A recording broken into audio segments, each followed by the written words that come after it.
अऊज़ु बिल्लाहि समीउल अलीम मिनश शैतानिर रजीम मिन हमज़िही व नफ़्ख़िही व नफ़्सी रब्बि इश्रह ली सदरी व यस्सिर ली अमरी वहलुल उक़दतम मिन लिसानी यफ़क़हू क़ौली। बिस्मिल्लाहिर्रहमानिर्रहीम। अस्सलामु अलैकुम व रहमतुल्लाहि व बरकातुहू। मेरी बहनों, ज़िंदगी मसाइल का घर है।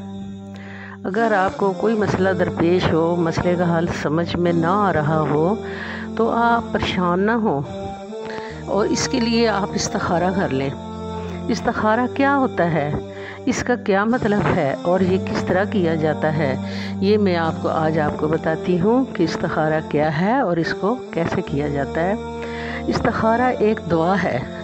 अल्लाह से रजू करना, अल्लाह से हम कलाम होना, अल्लाह से मशवरा करना। हम नहीं जानते कि खैर कहाँ छुपी हुई होती है, अल्लाह जानता है कि खैर कहाँ है।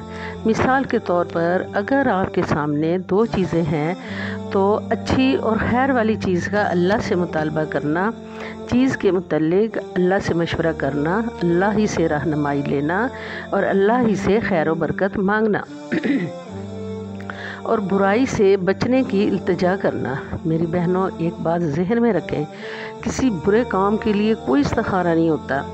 जो काम शरन जायज़ हैं, सिर्फ़ और सिर्फ उनके लिए इस्तिखारा है। हज़रत सल्लल्लाहु अलैहि वसल्लम हर काम करने से पहले इस्तिखारा की तालीम देते।